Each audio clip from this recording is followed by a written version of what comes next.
नमस्कार मित्रों, मैं Dhruvina Yadav, assistant professor political science. मेरे इस यूट्यूब चैनल पर आप सभी का स्वागत है। आज का जो हमारा लेक्चर है उसमें हम बीए पार्ट सेकंड में विश्व के संविधान पढ़ रहे हैं। विश्व के संविधान का जो हमारा पेपर है उसमें हम ब्रिटेन का संविधान पूरी तरीके से पढ़ चुके हैं, वहाँ के कार्यपालिका, न्यायपालिका और विधायिका के संबंध में। उसके पश्चात हमने अमेरिका का संविधान शुरू किया था। अमेरिका के संविधान में भी हमने अमेरिकी कांग्रेस की शक्तियाँ व कार्य, सीनेट के संदर्भ में अमेरिकी संविधान की जो विशेषताएं हैं वो सभी हम पढ़ चुके हैं। आज का जो हमारा लेक्चर है वो है अमेरिकी कांग्रेस का जो दूसरा सदन है, प्रतिनिधि सभा, हाउस ऑफ रिप्रेजेंटेटिव, उसके बारे में अध्ययन करेंगे हम। अमेरिकी प्रतिनिधि, ये जो लेक्चर है इसमें हम अमेरिकी प्रतिनिधि सभा का गठन, उसकी शक्तियाँ और उसके कार्यों को देखेंगे। देखिए, इससे पूर्व के लेक्चर में हमने सीनेट का गठन, उसकी शक्तियाँ और कार्य पढ़े थे। अमेरिकी कांग्रेस यानी अमेरिकी जो पार्लियामेंट है, अमेरिकी जो संसद है, उसके दो सदन हैं, एक सीनेट और दूसरा है प्रतिनिधि सभा, हाउस ऑफ रिप्रेजेंटेटिव्स। चूँकि अमेरिकी कांग्रेस के दोनों ही जो सदन हैं वो जनता द्वारा प्रत्यक्ष रूप से निर्वाचित होते हैं, लेकिन कांग्रेस का लोकप्रिय जो सदन है उसे प्रतिनिधि सभा कहा जाता है। इसका कारण यह है कि जनसंख्या के आधार पर प्रतिनिधि सभा का गठन होता है और सीनेट जो है उसका गठन तो संघीय आधार पर किया जाता है, यानी उस सीनेट में प्रत्येक राज्य को समान सीटें दी गई हैं। चूँकि अमेरिका में 50 राज्य हैं तो वहाँ सबको 2-2 सीटें दी गई हैं, इसलिए सीनेट की जो संख्या है कुल वो 100 है। लेकिन प्रतिनिधि सभा या लोकप्रिय सदन जो है इसमें जनसंख्या के आधार पर सीटों का आवंटन किया गया है। इसके अतिरिक्त प्रतिनिधि सभा का कार्यकाल केवल 2 वर्ष होने से इसके सदस्यों पर जनता के विचारों की अधिक और तत्काल प्रतिक्रिया होती है और वे उसी अनुरूप आचरण भी करते हैं। जनसंख्या के आधार पर प्रतिनिधित्व की व्यवस्था होने के कारण प्रतिनिधि सभा में बड़े राज्यों को अधिक और छोटे राज्यों को कम प्रतिनिधित्व दिया हुआ है। प्रतिनिधि सभा के लिए न्यूयॉर्क राज्य से 43 प्रतिनिधि चुने जाते हैं, लेकिन अलास्का, डेलावेयर, नेवादा, व्योमिंग राज्यों से प्रत्येक से एक एक प्रतिनिधि चुना जाता है क्योंकि वो छोटे राज्य हैं जनसंख्या के आधार पर। चलिए अब हम प्रतिनिधि सभा की रचना देखते हैं। अमेरिका के जो संविधान है उसमें प्रतिनिधि सभा की जो संख्या निश्चित की गई थी उसे समय समय पर विभिन्न संशोधन अधिनियमों के द्वारा संशोधित किया गया। 1941 का जो संशोधित पुनर्निर्धारण एक्ट था उसके अनुसार प्रतिनिधि सभा की सदस्य संख्या स्थायी रूप से 435 निश्चित कर दी गई और तब के राष्ट्रीय प्रतिनिधि सभा जो है उसकी संख्या 435 और साथ ही इसके अलावा 3 जो सदस्य हैं वो कोलंबिया प्रांत से चुने जाते हैं। तो प्रतिनिधि सभा की जो वर्तमान सदस्य संख्या है वो 438 है। अब प्रतिनिधि चूँकि जो मूल संविधान है उसमें ये व्यवस्था की गई थी कि अमेरिकी संघ की प्रत्येक इकाई द्वारा प्रतिनिधि सभा के लिए एक प्रतिनिधि अवश्य ही निर्वाचित किया जाएगा, चाहे उसकी जनसंख्या कितनी भी हो, कम हो या ज़्यादा, लेकिन एक मेंबर तो कम से कम वहाँ से निर्वाचित होगा ही। तो इसलिए प्रत्येक राज्य से मिनिमम एक सदस्य तो चुना ही जाता है। अब है सदस्यों के लिए योग्यताएं। सदस्यों के लिए योग्यताएं, पहली जो योग्यता है वो ये है कि वह 25 वर्ष की आयु पूरी कर चुका हो। दूसरी, कम से कम 7 वर्ष से संयुक्त राज्य अमेरिका के नागरिक हो। इसके संबंध में उसका वहाँ का जन्मजात नागरिक होना आवश्यक नहीं है, केवल उसने कम से कम 7 साल से अमेरिका में रह रहा हो और वहाँ की नागरिकता ले रखी है। और यूएसए में कोई सैन्य पदाधिकारी ना हो। साथ ही वह उस राज्य का निवासी हो जिस राज्य से वह प्रतिनिधि सभा का चुनाव लड़ना चाहता है। और वर्तमान में अधिकांश राज्यों में परंपरा स्थापित हो गई है कि उम्मीदवार न केवल उस राज्य का वरन निर्वाचन क्षेत्र का भी निवासी हो जहाँ से वो चुनाव लड़ना चाहता है। इसे वहाँ पर लोकेलिटी रूल यानी स्थानीयता का नियम की संज्ञा दी जाती है। यानी जहाँ से कोई भी प्रतिनिधि चुनाव लड़ना चाहता है वहाँ का न केवल सदस्य वरन वहाँ का निर्वाचन क्षेत्र का प्रतिनिधि भी होना उसे आवश्यक है। तो ये है वहाँ प्रतिनिधि सभा का चुनाव लड़ने के लिए योग्यता है। आगे है प्रतिनिधि सभा का चुनाव। प्रतिनिधि सभा के सदस्य हमारी जो लोकसभा है उसी की भांति वयस्क मताधिकार के आधार पर एकल सदस्य चुनाव क्षेत्र प्रणाली द्वारा चुने जाते हैं। पहले अमेरिका में महिलाओं को मताधिकार प्राप्त नहीं था, किंतु 1920 में संविधान में 19वां संविधान संशोधन किया गया और उसके माध्यम से सभी महिलाओं को क्या दे दिया गया, मताधिकार का अधिकार दे दिया गया। 1964-65 में नागरिक मताधिकार अधिनियम पारित करते हुए अशिक्षित हबशियों को भी मताधिकार प्रदान किया गया। इस प्रकार मताधिकार के संबंध में लिंग या रंग के आधार पर सभी जो भेदभाव थे वो सब समाप्त कर दिए गए। मतदाता की आयु की जहाँ तक बात है तो वहाँ उसके लिए सभी जो राज्य हैं उन्होंने अलग अलग प्रकार की व्यवस्थाएं कर रखी हैं। कहीं जैसे जॉर्जिया और कैंट के प्रांत है वहाँ पर 18 वर्ष, अलास्का में 19 वर्ष, कहीं पर 21 वर्ष। तो वयस्क मताधिकार की जो आयु है वो सभी राज्यों ने अपनी अलग अलग निर्धारित कर रखी है। मतदाता के लिए ज़रूरी है कि वह व्यक्ति उस राज्य में कुछ समय से रह रहा हो। यह अवधि लगभग 6 माह से लेकर 2 साल तक होनी चाहिए। पागलों और दिवालियों को मताधिकार से वंचित किया गया है। तो ये था चुनाव, यानी वयस्क मताधिकार पे होता है। एकल सदस्य चुनाव प्रणाली होती है, यानी एक क्षेत्र से केवल एक ही सदस्य चुना जाता है। लिंग के आधार पर या जाति के आधार पर, किसी भी रंग के आधार पर किसी भी प्रकार का कोई भेदभाव नहीं है, सभी को मत देने का अधिकार दिया गया है। मतदाता की जो आयु है वो विभिन्न राज्यों में अलग अलग है और जो मतदाता है उसे उस राज्य में कम से कम 6 महीने तक रहना आवश्यक है। और पागल व दिवालिया जो है उनको मत देने का कोई भी अधिकार नहीं दिया गया। अगला है कार्यकाल। प्रतिनिधि सभा का कार्यकाल 2 वर्ष है और इस निश्चित अवधि को न तो कम किया जा सकता है न ही बढ़ाया जा सकता है। प्रतिनिधि सभा को अवधि से पूर्व विघटित नहीं किया जा सकता है। हमारे यहाँ लोकसभा को अवधि से पहले विघटित कर सकते हैं। 5 साल से पहले यदि सरकार बहुमत खो दे तो हमारे यहाँ लोकसभा को भंग किया जा सकता है, उसे विघटित किया जा सकता है। किंतु अमेरिका का जो लोकप्रिय सदन है यानी जो प्रतिनिधि सभा है उसका कार्यकाल निश्चित है 2 वर्ष और उसे समय से पूर्व भंग नहीं किया जा सकता।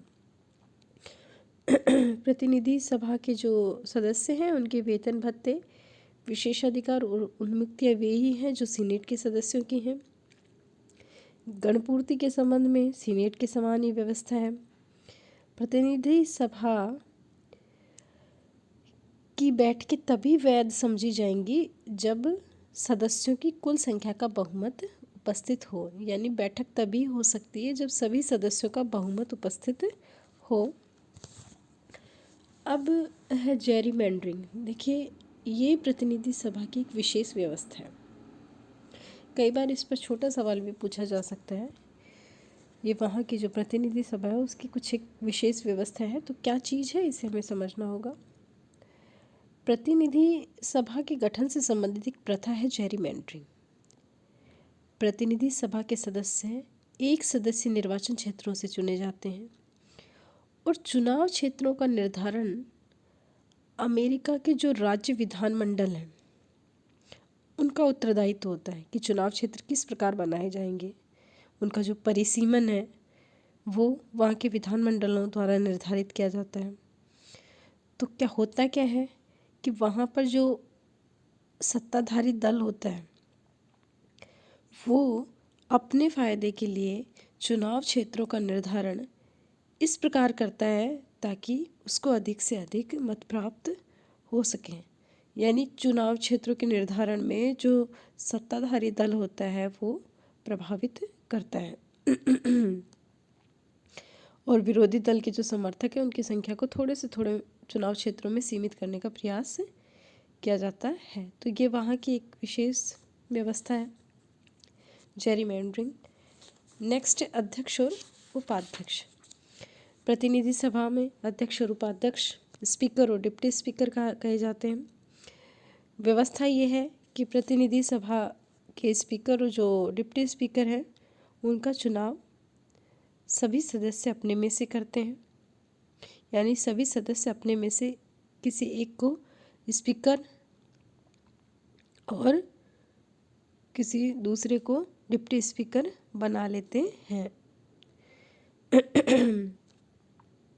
और प्रत्येक 2 वर्ष बाद चूँकि प्रतिनिधि सभा का गठन होता है, तो प्रत्येक 2 वर्ष बाद सभी जो सदस्य हैं, जो सभा जो है वो निर्वाचन के उपरांत प्रथम जो सत्र होता है उसमें स्पीकर का चुनाव करती हैं। और व्यवहार में ऐसा देखा जाता है कि जो स्पीकर होता है वो हमेशा ही बहुमत वाला जो दल होता है उसका मेंबर होता है, यानी बहुमत के जो सदस्य होते हैं उन्हीं का मेंबर जो होता है वो स्पीकर चुना जाता है। ब्रिटिश सदन में थोड़ी सी अलग, ब्रिटेन में यदि हम देखें तो वहाँ के लोक सदन की अलग व्यवस्था है। वहाँ का जो लोक सदन है उस स्पीकर का चुनाव सर्वसम्मति से एक बार होता है, यानी एक बार स्पीकर सदैव स्पीकर, इस तरह का वहाँ नियम प्रचलित है। एक बार बन गया तो वो जब तक सरकार का नहीं होती तब तक वही स्पीकर रहता है। तो ऐसा ब्रिटेन के संविधान में, अमेरिकी संविधान में 2 वर्ष तक रहते हैं स्पीकर और डिप्टी स्पीकर, ठीक है। और अमेरिका में मैंने आपको बता ही चुकी हूँ कि वहाँ पर 2 पार्टियाँ हैं मुख्य रूप से, एक रिपब्लिक और दूसरी डेमोक्रेटिक। तो जिस भी पार्टी को बहुमत प्राप्त होता है तो उसी का जो सदस्य होता है वो स्पीकर और डिप्टी स्पीकर बनते हैं। अभी हाल ही में अमेरिका में चुनाव हुए हैं। जो बिडेन जो है वो वहाँ के राष्ट्रपति बने हैं, जो डेमोक्रेटिक पार्टी से बिलोंग करते हैं। इससे पहले डोनाल्ड ट्रंप थे जो रिपब्लिकन पार्टी के थे। अब हम देखते हैं अमेरिकी प्रतिनिधि सभा की शक्तियाँ और कार्य। ये था उसका संगठन। अब शक्तियाँ और कार्य देख लेते हैं। सबसे पहले अमेरिकी प्रतिनिधियों के शक्तियों को यदि हम देखें तो सबसे पहले आती है विधायी शक्तियाँ।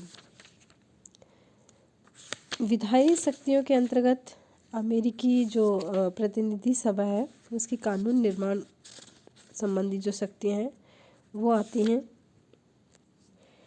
देखिए, अमेरिकी संविधान के अनुसार कांग्रेस को सभी संघीय विषयों पर कानून निर्माण की शक्ति दी गई है, यानी संघीय सूची के जो विषय हैं उन पर कानून निर्माण की शक्ति अमेरिकी कांग्रेस को है।